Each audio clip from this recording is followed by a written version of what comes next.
So guys हाथ पाँव फूल रहे हैं बिकॉज ठंड काफ़ी हो चुकी है। लेकिन हाथ पाँव फूलने की एक और रीज़न भी है which is world cup final जो कि मेसी की अर्जेंटीना वर्सेस एम्बापे की फ्रांस। बातचीत हो रही थी, हम सब भी कर रहे थे, प्रेडिक्शन भी दे रहे थे कौन होंगे, क्या मेसी वर्सेस रोनाल्डो देखने को मिलेगा, क्या ब्राज़ील की टीम होगी फाइनल में जो कि अल्टीमेट फेवरेट्स है। लेकिन it is between Argentina versus France. ये होगा वर्ल्ड कप का फाइनल और कल खेला जाएगा। Tomorrow is the big day. भाई स्टेज इज सेट, ठीक है। 80+ thousand का स्टेडियम है जो कि फुली बुक्ड हो चुका है, टिकट सारी सेल हो चुकी हैं, जिसके अंदर 90% कहा जा रहा है कि अर्जेंटीना के फैंस होंगे। फिर एडिडास रिपोर्ट कर रहा है, सच्चा है गलत है वो मुझे नहीं पता, कि मेसी की शर्ट जो है वो all over the world sale हो रही हैं। मेसी का आखिरी वर्ल्ड कप है, मेसी का आखिरी वर्ल्ड कप हो सकता है, मेसी का आखिरी मैच हो सकता है। जीते या ना जीते, दोनों केसेस के अंदर मेसी का, आई थिंक जीतता है तो फिर तो आई थिंक मेसी का आखिरी मैच होना भी चाहिए और आई थिंक होगा भी। और अगर हारता है तो फिर भी मेसी का आखिरी मैच हो सकता है ये इंटरनेशनल फुटबॉल के अंदर। तो शर्ट सेल हो चुकी हैं, स्टेज इज सेट। कछुआ वर्सेस बकरी। कछुआ इज ऑब्वियसली एम्बापे एंड बकरी इज इज मेसी। और कछुआ भी है, वो भी बकरी का स्टेटस उसको मिल सकता है बिकॉज वो back to back world cup जीत सकता है। और मतलब अगर वो इमेजिन, अगर कछुआ जो है वो back to back world cup जीत जाता है एम्बापे, तो फिर जो प्रेसिडेंट उसको इतना सपोर्ट करके पीएसजी के अंदर उसने रोका था, उसकी जो पोजीशन है वो बहुत खतरे के अंदर है because he will be eyeing for that presidential position अगर वो 2 वर्ल्ड कप जीत सकता है। तो आप इमेजिन करें कि वो कितना ज्यादा पावरफुल हो जाएगा। और मतलब मैं मजाक कर रहा हूँ बट ही कैन ऑब्वियसली इन मतलब मुझे ऐसा लगता है कि Mbappe will eventually win the champions league, चाहे वो पेरिस के साथ हो चाहे वो रियल मैड्रिड के साथ हो। आई थिंक उसका बहुत लंबा करियर आगे पड़ा ही। आई थिंक 22 का है वो, मैक्सिमम 22-23 का। लेकिन इमेजिन कि इस स्टेज के ऊपर आप 2 वर्ल्ड कप जीत जाते हैं, तो फिर क्या ही रह जाता है। फिर चैंपियंस लीग ही सिर्फ रह जाती है और I think he will eventually win that. तो it is Messi versus Mbappe. Mbappe की तो मैंने बात किया, मेसी के पर्सपेक्टिव से बात कर लेता हूँ भाई। 2014, यार आप सब लोगों को याद होगा, मैं था आई थिंक 20 साल का। अभी आप शायद बहुत से लोग 19-20 और उस इमोशनल सिचुएशन से गुजर रहे हो गए जिस सिचुएशन में 2014 में गुजरा था। He was like inches away, right. मैं ह्यूएन की बात नहीं करता, मैं सिर्फ मेसी की बात करता, मैं उसके टीममेट्स की बात नहीं करता। उसके पास अपॉर्चुनिटी थी, वो जो लेफ्ट फुट से उसने शूट लिया था फार एंड के ऊपर, पास Neuer, it was just inches away from the glory. But आपको पता है, मैं बार बार लोग ये बात कहते हैं कि यार मेसी वो एक वर्ल्ड कप डिजर्व करता है। गाइस, कोई बंदा डिजर्व नहीं करता तब तक जब तक कोई चीज वो जीतता नहीं है। आपको जीतनी पड़ती है और तभी आप डिजर्व करते हो। अगर फ्रांस जीतेगी तो वो डिजर्व करेगी, अगर अर्जेंटीना जीतेगी तो अर्जेंटीना डिजर्व करेगी, मेसी डिजर्व करेगा। आपके करियर के ऊपर चीजें डिफाइन नहीं होती, आपको जीतनी पड़ती हैं तभी आप डिजर्व करते हैं। This is the moral of the story. He was inches away. Germany जीत गई थी और जर्मनी डिजर्व करती थी। 2014 में हार्ट ब्रेक था भाई मेरे लिए। अब आजकल शायद आई डोंट नो मैं किस तरह रिएक्ट करूंगा इस मैच के बाद अगर जीते हैं और अगर हारते हैं। लेकिन मैं आपको 2020 की फीलिंग बता देता हूँ, या मतलब 2020 कह रहा हूँ कि जब मैं 20 साल का था, 8 साल पहले जब ये वर्ल्ड कप हुआ था, I was absolutely distorted. Obviously शायद मतलब जैसे मेसी था ना, चुप चुप गोल्डन बॉल उसके हाथ में था, he was the best player of the tournament, लेकिन सब कुछ है लेकिन कुछ भी नहीं है। तो इसी तरह की फीलिंग थी मेरी भी कि यार क्या मेसी ने अचीव नहीं किया हुआ अपने करियर के अंदर, लेकिन इट मीन्स नथिंग, राइट। जब आप वर्ल्ड कप का फाइनल खेलते हैं और आप इमेजिन करें कि मेसी के जहन में ये चीज़ चल रही होगी कि यार वर्ल्ड कप का फाइनल बार बार नहीं खेला जाता, मतलब 4 साल बाद वर्ल्ड कप आता है, क्या मुझे दोबारा चांस मिलेगा। 2018 में उसको नहीं मिला चांस, उसकी टीम भी इतनी अच्छी नहीं थी। 2022 के अंदर जाके उसको फाइनली, मेरे ख्याल में आखिरी वर्ल्ड कप है उसका, और उसको फाइनली चांस मिल रहा है। तो आप इमेजिन करो 2014 के उसमें जहन में क्या चल रहा होगा जब वो वर्ल्ड कप की ट्रॉफी उसके सामने, उसके उसके सामने जो है वो जर्मनी के प्लेयर्स को दी जा रही थी, जर्मनी के कैप्टन को दी जा रही थी। तो वो सोच रहा होगा, और यही सबसे ज्यादा जो है वो हर्टफुल चीज होती है कि यार यू आर मतलब दिस क्लोज। आप पहले बार हो जाए ना वो एक अलग बात होती है, but you are this close. और आई थिंक हम फैंस भी उसी तरह फील कर रहे थे जो मेसी के फैंस हैं, जिनका कनेक्शन है कि यार ही वाज दिस क्लोज। ये अपॉर्चुनिटी शायद दोबारा अब नहीं मिलेगी बिकॉज वर्ल्ड कप 4 साल बाद आता है।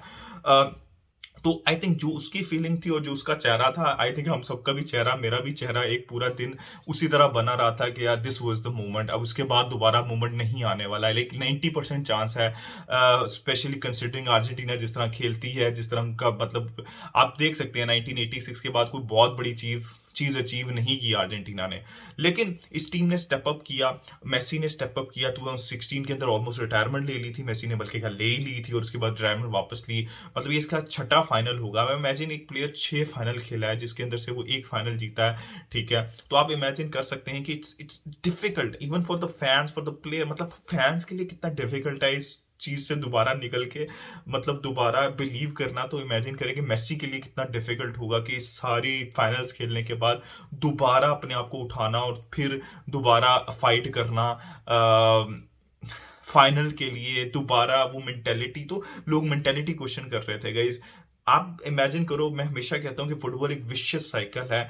मतलब 2016 में इट वाज लाइक सबसे पीक थी रोनाल्डो की, और जब वो यूरोज जीते थे, और it was like the worst year for Messi. लेकिन उसके बाद क्या हुआ कि रीग्रुप हुए, दोबारा एक टीम बनाई, सिक्लोनी को लेके आए, फिर कोपा अमेरिका जीते। ये पिछले 2-2.5 साल के अंदर आप इमेजिन करें कि अगर आप लगे रहे अपने टारगेट की तरफ तो इवेंचुअली आपको रिजल्ट्स मिलते हैं। फिर फाइनलिज्मा जीती, फिर अनबीटन रन जो कि सऊदी ने, फिर उसके बाद दोबारा कम बैक किया। इस टीम के पास मेंटेलिटी है, सऊदी के डिफीट के बाद दोबारा कम बैक किया और ग्रेजुअली ग्रेजुअली इंप्रूव करते रहे, बिलीफ सिस्टम अपना बढ़ाया, और नाउ मेसी 2014 के बाद he is giving us hope again, और वो अपने आप को भी होप दे रहा है to win this the ultimate ultimate ultimate prize again, which is FIFA World Cup. भाई मतलब इमेजिन करो कि मेसी की जो जर्नी है वो कितनी ज्यादा उसके लिए, मतलब हम तो एक फैंस हैं जो कि बाहर बैठ के देख रहे होते हैं, लेकिन मेसी के लिए कितनी एग्जॉस्टिंग और कितनी एक्साइटिंग जर्नी रही होगी। This is how it is, this is how life is, कि आप डाउन होते हैं और उसके बाद आपको अपने आप को, मतलब आपको you have to keep going, ठीक है। अगर आपने कुछ चीज अचीव करनी है ना तो आप उसको छोड़े मत, राइट। आई थिंक मेसी ने भी अपनी जिंदगी में यही सीखा होगा जब रिटायरमेंट उसने वापस ली होगी, कि यार I have to keep trying keep trying keep trying until it happens, right. और कभी कभार नहीं भी होता, बट यू इवेंचुअली आपको कोई रिग्रेट नहीं रहता कि आपने यार अपने पूरे करियर में एंड तक अपनी मैक्सिमम दी। और this is what Messi give. अब आप देख सकते हैं कि उसने 35 ईयर ओल्ड के अंदर he is having the best world cup campaign, मतलब प्राइम ईयर्स उसके गुजर चुके हैं। So guys, this is how I see this World Cup. It is emotional, it is exciting, it can end in tears, it can end in absolute joy. This is what football is all about. With all due respect to France would be going favorite in this game. अगर game के ऊपर थोड़ी सी बात की जाए तो भाई I think it's Argentina को बैक थ्री के साथ जाना चाहिए, जिसके अंदर लिसांड्रो मार्टिनेज, ऑटोमेंडी और रोमेरो दोनों खेले, राइट साइड पे मोन्टियाल खेलें, मोलिना खेलें, लेफ्ट साइड के ऊपर क्यूनिया को खेलना चाहिए। तीन आपके पास होने चाहिए मिडफील्डर, जिसमें आपके पास डिपॉल हो, एंजो हो, मैकेलिस्टर हो, इनको छेड़ने की कोई जरूरत नहीं। और up front Julian Alvarez who has been exceptional, and obviously Messi जो कि बेहतरीन प्लेयर रहे हैं, I think one of the best players या maybe the best player of the tournament so far रहे हैं। बैक थ्री में इसलिए मैं जा रहा हूँ कि क्रोएशिया की मिडफील्ड को आपने डोमिनेट कर रहा था। यहाँ पे अगर फ्रांस की कोई वीकनेस है तो मुझे ऐसा लगता है उनकी मिडफील्ड है। तो यहाँ पे आपको शायद मिडफील्ड में उतने नंबर्स नहीं चाहिए, आपको चाहिए बैकलाइन के अंदर नंबर्स, विंग के ऊपर नंबर्स, जहाँ पे उनके पेसी प्लेयर्स हैं। ऑब्वियसली आपको जरूर को भी कंटेन करना है, लेस स्पेसेस देनी है। तो आई थिंक जब आप बैक फाइव के अंदर जा रहे हैं तो आप वो उन दो प्लेयर्स को भी कंटेन कर सकते हैं, डेम्बले एम्बापे, और आप जिरूड को भी कम स्पेसेस दे सकते हैं, क्योंकि Giroud is not a type of player जो कि आपको काउंटर के स्पेस पे हिट करेंगे। ही इज लुकिंग वो स्पेसेस जहाँ जो आपने कम्पैक्ट करनी है अपनी बैक लाइन में। तो I personally think this is the best way. लेकिन ऑब्वियसली डी मार्टिया ऑप्शन है, लोटारो मार्टिनेज ऑप्शन है, बैक टू ऑप्शन है, बैक फोर जिसको हम कहते हैं, दो सेंटर बैक्स के साथ। लेकिन मैंने अपना आपको अपनी टीम बता दिया। फ्रांस, आई थिंक न्यूज आ रही है Tchouameni might be injured, not available, Varane, Konate, लेकिन कोई कंफर्म न्यूज नहीं है। ये टैक्टिक भी हो सकती है और ये रियलिटी भी हो सकती है, लेकिन अभी तक मुझे ऐसा लगता है कि मोस्टली रैबियो एक थोड़ा सा डाउटफुल है, लेकिन आई think he will also play. I think mostly players will be available for this game. Benzema की कंट्रोवर्सी चल रही है और काफी हार्श जो है वो स्टेटमेंट्स चल रही हैं। बेंजेमा अपनी इंस्टाग्राम स्टोरी के ऊपर चीजें पोस्ट कर रही हैं, जेजाम्स जो है वो हमेशा से ही हमें लगता था शुरू से लेकर, I think Jin Jin campaign के अंदर बेंजेमा नहीं, I think to be very honest, मुझे मेरा इसका ऊपर ओपिनियन सिंपल सा है कि he was the starter for this team, अगर हमने वर्ल्ड कप के स्टार्ट होने से पहले या वर्ल्ड कप में भी देखा हो। लेकिन जब वो टीम से चले गए और इंजर्ड हो गए तो Giroud came in and he has been exceptional, one of the best players for France, right, along with 2-3 other players, right. Griezmann कह सकते हैं, एम्बाप्पे कह सकते हैं, चुआमेनी कह सकते हैं आप, लेकिन he has been one of their best players. अब फाइनल के अंदर मुझे ऐसा लगता है कि there is something wrong with the manager, और ये हमेशा से रहा है। बेंजेमा और डिशाम्स का कोई ना कोई इशू हमेशा से रहा है। मुझे ऐसा लगता है कि he is not willing to disrupt the squad in the final, especially in the final और इन द नॉकआउट्स, क्योंकि जिरूड इतना अच्छा खेल रहे हैं, अब तो वो डबल माइंडेड नहीं होना चाह रहे। और मुझे ऐसा लगता है कि इसके ऊपर एक इश्यूज भी हैं उनके आपस के अंदर, जो कि अब खुल के सामने आ रहे हैं। आई थिंक कोई भी और मैनेजर होता, फॉर एग्जांपल लोटारो मार्टिनेज इस तरह इंजर्ड हो जाता, और अगर वो फाइनल में अवेलेबल हो जाता, तो I think Scaloni would have called him. हो सकता है कि वो जूलियन अल्वारेज के ऊपर उसको बिल्कुल भी स्टार्ट ना कराता, because that would disrupt the squad, that would disrupt the form of the player, especially going to the final. लेकिन वो बेंच के ऊपर एक ऑप्शन तो रखता, लेकिन डिचाम्स ने बेंच के ऊपर भी बेंजेमा को ऑप्शन नहीं रखा, विच क्लियरली इंडिकेट्स कि कोई ना कोई इशू है दोनों के दरमियान। खैर गाइस, ये तो एक अलग डिस्कशन है। I think Benzema will not be there, he will not be part of the final medal, तो I think he will receive the medal, but he will not be the part of the final, जो कि issues एक अलग है, उसके ऊपर हम discussion बाद में भी कर सकते हैं कभी।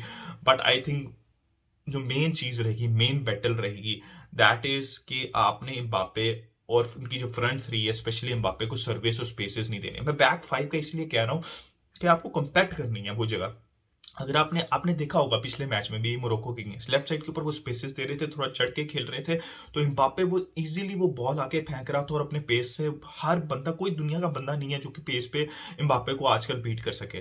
तो आपने स्पेसेस नहीं देनी, आपने वन ऑन वन सिचुएशंस बनने ही नहीं देनी, और ये अर्जेंटीना की खासियत रही है कि वो वन ऑन वन सिचुएशंस नहीं बनने देते। कोशिश उनकी मैक्सिमम ये रहती है पिछले 2-3 साल से कि वो कॉम्पैक्ट रहते हैं, स्पेसेस कम देते हैं, और वन ऑन वन सिचुएशन नहीं बनने देते।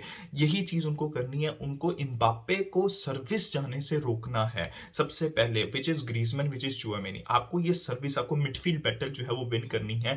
मिडफील्ड के अंदर आपने सर्विस रोकनी है एम्बाप्पे की तरफ या डेम्बेले की तरफ, और अगर सर्विस चली भी जाती है उनकी तरफ, which will happen because उनके पास enough quality है to find Mbappe, Giroud and Dembele, फिर आपने क्या करना है, वन ऑन वन सिचुएशंस नहीं बनने देनी। वर्क रेट वहां पे काम आएगा, जो कि इस अर्जेंटीन टीम का एक और प्लस पॉइंट है कि वो वर्क रेट दिखाते हैं और फिर वो स्पेसेस को कम करते हैं और वन ऑन वन सिचुएशन नहीं बनने देते। I think this is the best chance Argentina has got, and obviously they have Messi, the magic man who can do anything on the day, और ऑब्वियसली जूलियन अल्वारेज हैं, and off the bench Di Maria भी आ सकते हैं, लोटारो Martinez भी आ सकते हैं, डिबाला भी आ सकते हैं, डिबाला भी आ सकते हैं। और इमेजिन करो कि डिबाला आए और गोडसे की तरह एक एक्स्ट्रा टाइम के अंदर गोल करके निकल ले।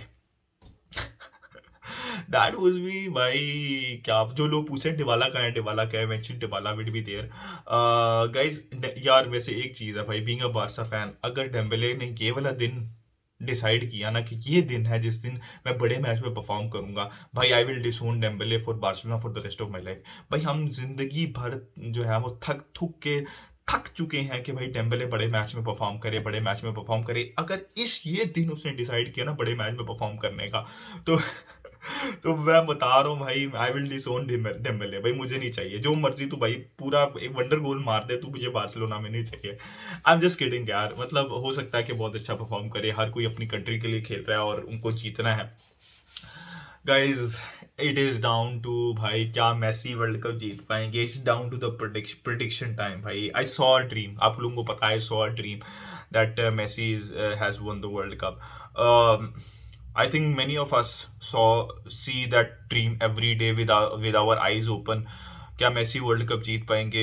अगर मेसी वर्ल्ड कप नहीं जीतते तो मैं बहुत दफा कह चुका हूँ, it does not change anything for me, he will be the best player for me for the rest of my life.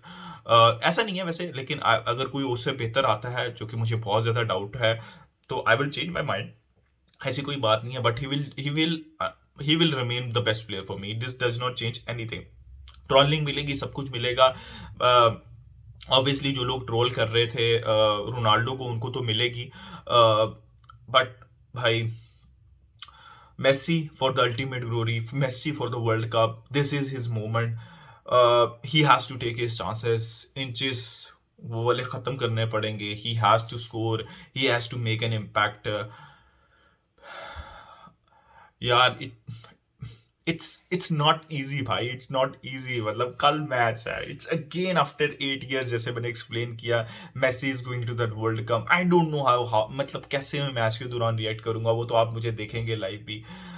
It is not easy भाई। Messi again in the world cup final. I mean to be honest, मेरी expectation इस team से semifinals तक की थी, इससे ज्यादा की नहीं थी, but they are in the final.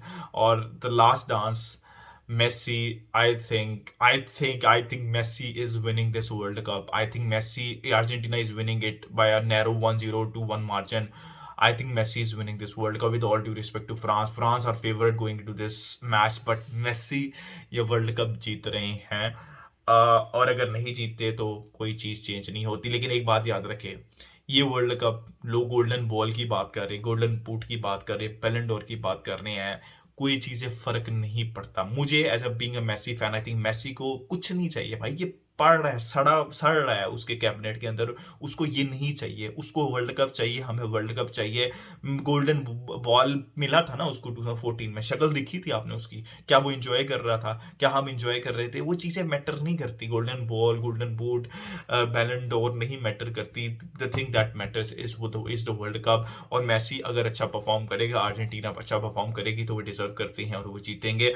Guys, vamos Argentina, vamos Messi. और मेसी वर्ल्ड कप जीत रहे हैं, होपफुली होपफुली होपफुली कल। और सेलिब्रेट करेंगे या फिर फ्रांस को कॉन्ग्रेचुलेट करेंगे, तो दोनों में से कोई एक चीज होगी। सो गाइस, अपना ओपिनियन बताएं, like subscribe share, keep enjoying football. Messi please win the world cup. Until next time, it's a good bye from me.